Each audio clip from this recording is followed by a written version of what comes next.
Thank you for being here, everybody, coming out on a cold and wet day. It is actually, I think, a great day to be doing groundbreaking for a new school because water is life in the Truckee Meadows, right? So rain is a good sign for us. I'm the president of the Washoe County School Board, Katie Simon Holland, and I want to welcome you today and thank you for joining us. It's great to be here to celebrate this beginning with you and to celebrate this milestone of our work to relieve overcrowding and always, always to thank the community for supporting WC1. Those of you that are on the outside, if you want to move in, just find a seat and squeeze in. And one safety announcement, and everybody, boys and girls, let's listen up to this. If we start to have lightning, we don't want to be out under this tent. So if we start to have lightning, we're going to have the students go to their school buses, and the adults are going to squeeze into that trailer over there or into your cars. So we'll let you know about that. But we always, safety first. Safety's always first. And we also want to thank Q&D Construction for getting this tent for us at the 11th hour. We didn't have a tent planned, so thank you, Q&D. Okay, ladies and gentlemen, would you please stand for the national anthem performed by the Brown Elementary School Choir, Bell Choir, and Chime Choir.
Wonderful, wonderful. Woo! Outstanding. Great job, students. Thank you so much. They are amazing, and the bells and the chimes make such a wonderful compliment to those great voices. Thank you so much. You may be seated. So today is a beginning, but it's not the only one since the ballot question passed. In the meantime, we completed an expansion of Damani Ranch High School, and we've begun construction on 2 new middle schools, Sky Ranch in Spanish Springs and Desert Skies in Sun Valley. And we completed 1 full summer of spending more than $20 million on major repairs to older schools, and we're about to start another busy summer season of repairs. And the Board of Trustees could not be happier to be part of this work, and I'd like to introduce my fellow board members, if they would please stand. Angie Taylor, Veronica Frankel, Scott Kelly,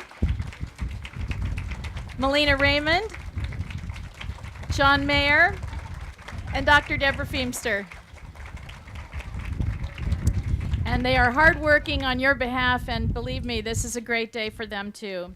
I'd also like to introduce and acknowledge some of the elected officials and representatives who are here with us today. Reno City Councilman Oscar Delgado. We have Sparks City Councilman Christopher Dare. And Brett from the office of Senator Dean Heller. And Carrie is with us from Senator Cortez Masto. Thank you so much for joining us. We are very privileged to have you with us today. And one of the things I love about our new schools is the energy efficiency, the sustainability, and the long-term thinking in the design. That because of WC1, we are able to invest in durable building materials and energy-saving systems like geothermal heat exchange would be nice to have right now, wouldn't it? Somehow it's not coming up through the ground. I thought it was geothermal. Oh well.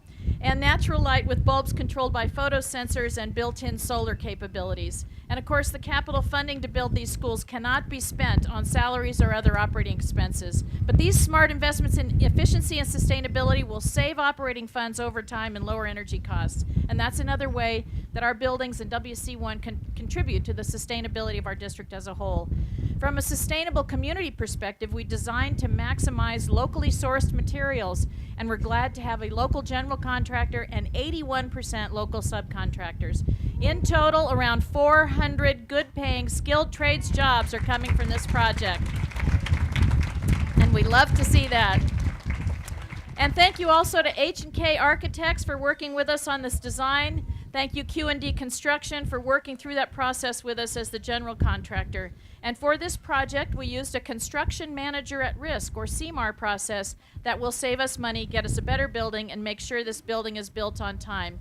And I also want to welcome Assemblywoman Lisa Krasner, who joined us. Thank you, Lisa. And the process has also given us a budget that we are well within for our approved estimate, which was itself independently evaluated. We're getting a good building at a good price and a safe building. We're incorporating a lot of safety features that you will appreciate as kids and as educators. All of our work is, of course, for our students, families, and staff. To give you a piece of their perspective, I'd like to invite up our first guest speaker, Double Diamond mom, Bree Sullivan. Bree? Hello. I can't see my paper. So my name is Bree Sullivan. I'm a proud mom of 2 boys at Double Diamond. I'm also on our PTO there. I have one child who's going to be starting kindergarten in the fall and one who's going into 5th grade. So the balanced schedule with the year-round would have been very challenging. It's coming just in time for this brand new school. I couldn't be happier. My husband says he'll believe it when he sees it, but I think we're proving him wrong today, which, you know, we all love that. So we started multi-track at Double Diamond just this last school year, and I appreciate how much the district engaged with our school, as well as everyone else in trying to help make that decision. Multi-track is hard and harder for some others, but it has been better to have enough space for our students to learn and not worry about any sort of safety if there was an emergency. Thank you to all the teachers, staff, and support staff, and the volunteers at Double Diamond. We couldn't have managed this schedule without you. While going on multi-track was a split decision, I think that we could safely say that everyone is excited to be coming off of it and going back to this when this new school opens. And I am excited for my son to be a part of the group that opens the new school. I'm going to try not to butcher this, but Nick Poulakidas Elementary School.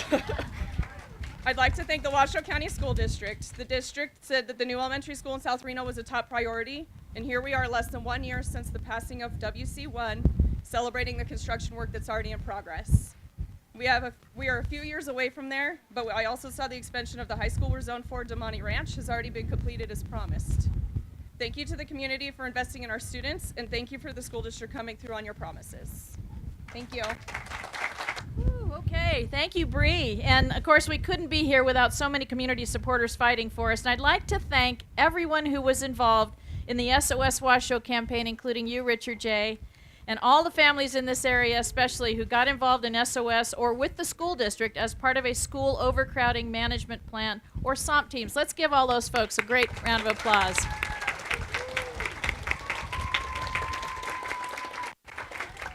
Of course, parent involvement has been key to managing overcrowding and addressing the funding issue. And as Bree mentioned, the school district engaged parents and the community early and often on this issue.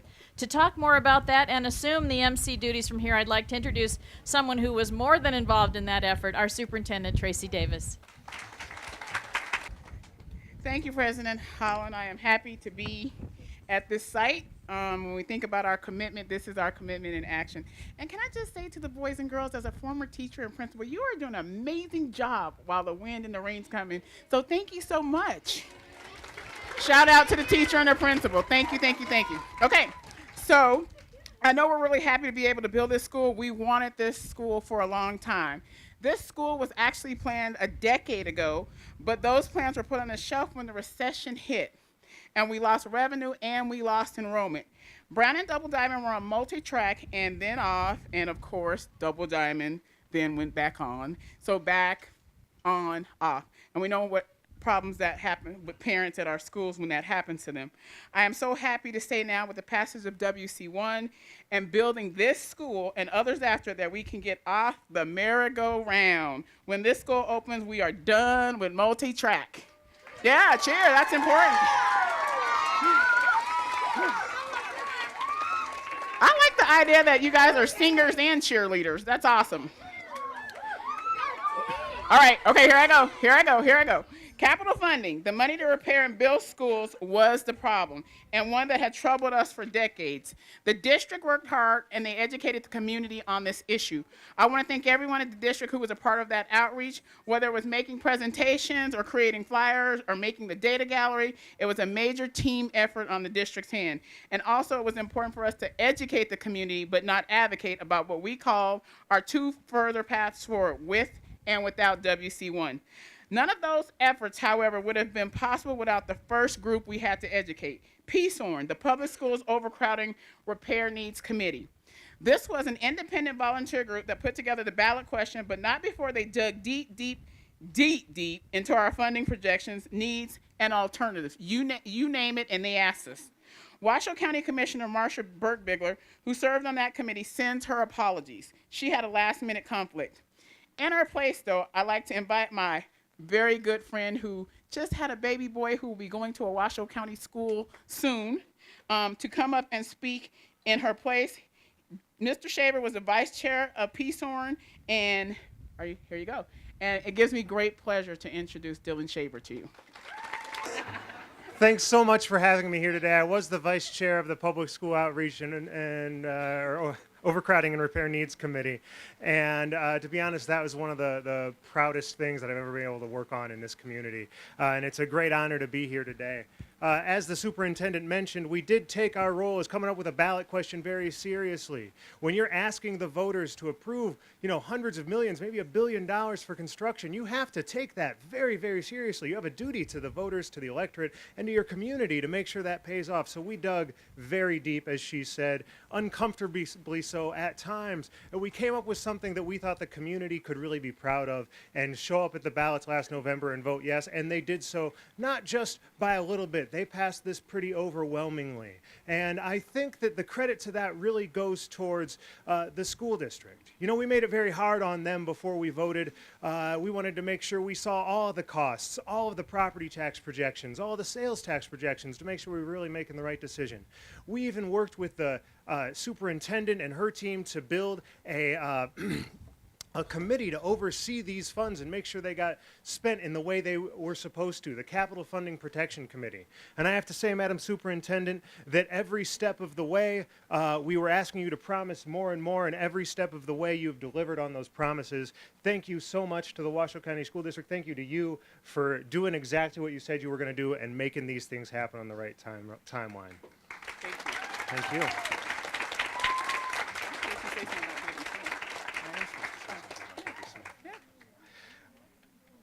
All of this work wouldn't have happened if not for one person. And she unfortunately cannot be with us today, and that is former State Senator Debbie Smith. We lost Senator Smith. Frankly, she was too young, but she dedicated her entire political career to education, and for her it was about you guys, about these kids, and we can only hope that we can take the next steps in her name and do as well as she would have. I hope we're doing her proud. But she deserves a special thanks for everybody and a round of applause. That'd be...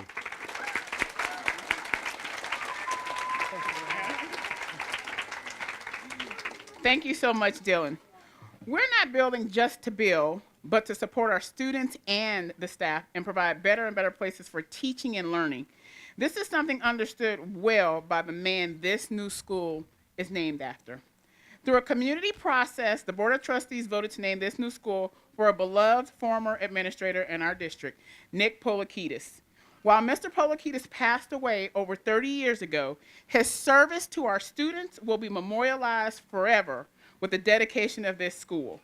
We're glad to have some of his family and friends here with us. So if you are here, could you stand really fast? Family and friends, thank you.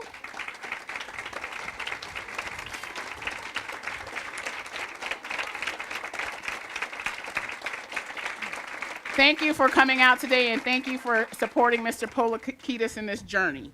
Right now, I'd like to introduce Don Angadi, the current principal at Sun Valley Elementary School, who has been chosen to be the first principal at our new school. I know he's excited to be opening the state-of-the-art school. As a dream of mine was to open a new school, but never had that chance. But Mr. Angadi, come on up.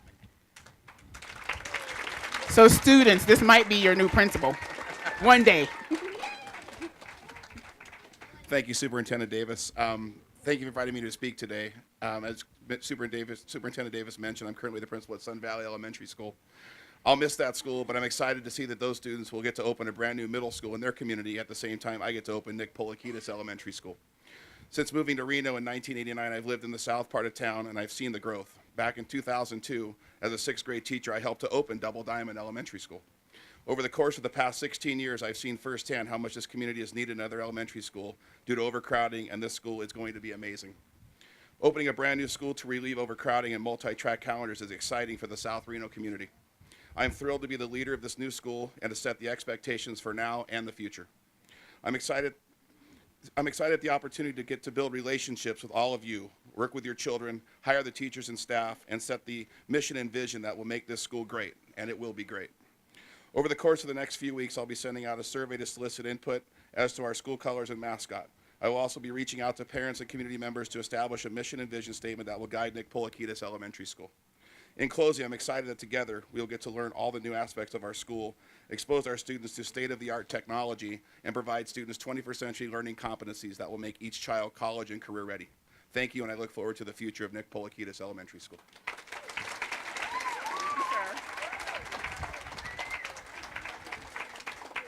Lastly, I want to thank you, the staff, and all of your schools for making do for so long and serving our students well, even in our overcrowded schools. With the passage of WC1, help is finally coming. Finally, I want to thank all district staff and community members who have contributed to the design of this new school. It's going to be super amazing. This valued community input has allowed us to develop what we think will be a very efficient and modern facility. Now to wrap up, please welcome two trustees whose districts this school is in, Trustee Scott Kelly and Trustee Veronica Frankel.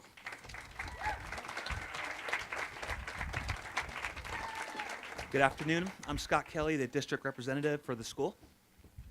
And I'm Veronica Frankel, the at-large representative for this area. Scott and I are so excited about this new elementary school. We know how badly it is needed in this area. These 28 classrooms, the 1 STEAM lab, and the 3 collaborative learning hub spaces are going to allow us not only to relieve overcrowding, but also provide more options for high-quality education. This will be more than just a building. It will be an amazing space in which our children can learn, grow, and thrive. That said, we want to reiterate our thanks to the many folks that have been mentioned thus far, and so many others who have been and will be instrumental in making this school a reality and a success. So as representatives for this area, we know that it's high time we build this and past time we build this. So Scott, I think we should stop talking and get started. What do you think? Yeah, sounds good to me. So I'd like to ask our trustees and all the speakers to please head quickly over to the dirt pile to join a student and get a hard hat and shovel.